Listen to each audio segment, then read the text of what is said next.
কাজ করলে জলে পুড়ে যাওয়া এটা স্বাভাবিক ব্যাপার। সবার থালায় সেই ভালোগুলো পরিবেশন করার পর নিজের জন্য রেখে দেয় কিন্তু সেই খারাপগুলো। এই থালা দেখে কখনো কখনো মনে পড়ে যায় সেই মায়ের কথা। মা কিন্তু খুবই ভালো করে আদর যত্ন করে খাওয়াতো, কিন্তু এখানে তো আমি নিজেই মা, বাচ্চাদের সামলাতে গিয়ে এটা হয়েই থাকে। আর সেটা কাকে দেবো বলো? ভালো কিছু পরিবেশন করার পরও হয় নিন্দা। সেই বাচ্চা নিয়ে রান্নার কাজের সময় লড়াইটা তো আর কেউ দেখে না।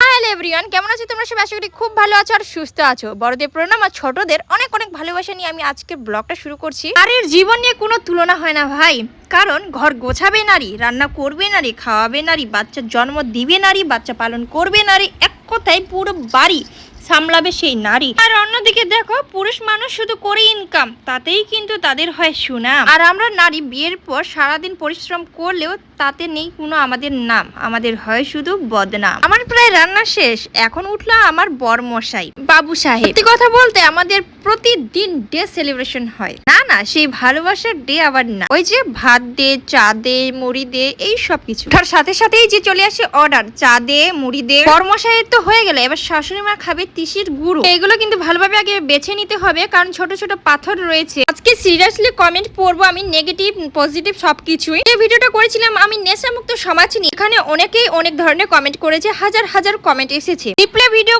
করব কিন্তু করার হয়নি। তো চলো আজকে কিছু কিছু কমেন্ট তুলে ধরবো। প্রথম কমেন্ট নিচ্ছি আমি শ্রাবণী সরকার থেকে। লাইসেন্স নিয়ে যেখানে মদ বিক্রি করে সেটা মদ নয়, ওটা হচ্ছে চরণামৃত। শুধু রাস্তায় বসে খেলে সেটা নেশা। একদমই ঠিক দিদি ভাই। তারপরে লিখেছে সরকারি এত সাহস থাকলে রাজ্য থেকে মদ নিষিদ্ধ করুক। আমিও আপনার মতে একমত, তবে আমাদের সবাইকে হতে হবে একজোট, তবেই কিন্তু এর প্রতিকার করা সম্ভব। মুক্ত সমাজ গড়ে ওঠার পরেই কিন্তু আমাদের ভবিষ্যৎ উজ্জ্বল হবে, সন্তানদের ভবিষ্যৎ উজ্জ্বল হবে, রাস্তাঘাটের দুর্ঘটনা কম হবে, অনেক নারীর সংসার হাসি খুশিতে চলবে। নেশার কারণেই কিন্তু ছেলেরা কুকর্মের দিকে যায়, সেটাও কিন্তু অনেক ক্ষেত্রে বন্ধ হবে। এই নেশা নিয়ে জড়িয়ে রয়েছে সবাইকে একজোট হয়ে এর প্রতিবাদ করতে হবে। এর পরের কমেন্ট হচ্ছে সুব্রতার রয়। তাহলে কাউন্টারগুলো বন্ধ করার চেষ্টা করুন। সরকারের কাছে একটাই অনুরোধ থাকলো, যদি নেশামুক্ত সমাজ গড়ে তোলার স্বপ্ন থেকে থাকে তাহলে অবশ্যই কিন্তু রাস্তাঘাটে সেই নেশা থেকে শুরু করে কাউন্টারগুলো বন্ধ করা উচিত। সরকারের সাথে সাথে আমাদের সকলকে হতে হবে একজোট, তবেই কিন্তু কিছু করা সম্ভব। অবশ্যই যারা যারা ভিডিওটা দেখছো শেয়ার করে দেবে যাতে সকলের কাছে পৌঁছে যায়। পরের কমেন্ট হচ্ছে শুভ শুভ, আইনটা কিন্তু ভালো লেগেছে, তোর বলার চালচলন ভালো লাগে, থ্যাংকস সো মাচ এই কমেন্টটা করার জন্য। যাই হোক, আমাদের কিছু কথা তোমাদের সাথে শেয়ার করি। সবাই খায় কিন্তু সকালবেলা ব্রেকফাস্ট, মানে কিছু হালকা খাবার। আমরা কিন্তু সকালবেলা ভাত খাই, কিন্তু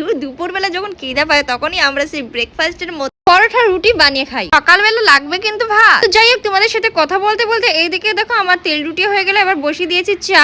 আর এইদিকে সবকিছু করতে করতে আমার অবস্থা হয়ে গেছে পুরো শেষ, যেহেতু গরম পড়েছে অনেক। সবাইকে দেওয়ার পর আমিও খেয়ে নেবো। কোনো কিছু ক্যাপচার করা না হলে এইদিকে দেখো শ্বশুর মশাই চলে এসেছে কিন্তু হাটের বাজার করে। কি কি নিয়ে এসেছি তোমাদের সাথে আজকে শেয়ার করি চলে। এইদিকে লঙ্কা, তারপর রয়েছে এদিকে ডাল, অন্যদিকে চানা বাদাম। যেহেতু খাচ্ছি আমরা এখন নিরামিষ, তাই নিয়ে এসেছে কিন্তু 2 প্যাকেট পনির। নিরামিষের সময় পনির না খেলে চলে। তো যাই হোক, পনির গুলো প্রথমে কেটে নিচ্ছি, কারণ আজকে পনির মশলাটা করব কিন্তু পুরো কষিয়ে। তো এইদিকে আমার লাল লাল করে ভাজা হয়ে গেল কমপ্লিট। সাথে এদিকে কেটে নিয়েছি ঢেঁড়স, কারণ ঢেঁড়সের করব ভাজা। এদিকে আলুগুলো ভেজে নিচ্ছি, পনিরে দিব। সবকিছু ভাজা হয়ে গেলে এবার কিন্তু আমি মশলাটা করে নেব। যাই হোক, যতক্ষণে মশলা রান্নার খাওয়াটা হলো ততক্ষণে কিন্তু মোবাইল ছিল না আমার হাতে, খাওয়ার পরে আসলো, তাই এখানে একটুখানি করে নিলাম ক্যাপচার। কারণ খাওয়ার সময় সবাই চলে গেলে আমাদের থাকতে হয় কিন্তু সবকিছু পরিষ্কার করার জন্য। তো সবকিছু নিয়ে এসেছি কলপারে। সবকিছু এইদিকে কাজ হয়ে গেলে চলে যাবো ঘরে। পরামর্শ নিয়ে এসেছিল স্পেশাল করে বসে রান্না করার জন্য টুল, সাথে বালতি, আর এইদিকে বাচ্চাদের জন্য কলা আর কিছু ড্রাই ফ্রুট। সাথে কিন্তু আমার স্পেশাল সেই স্প্রাইটও ছিল, কারণ এই গরমে না নেশার মতো আমার স্প্রাইট খাওয়ার খুবই মন করে। বসে পেয়েছি যা ছোট ছোট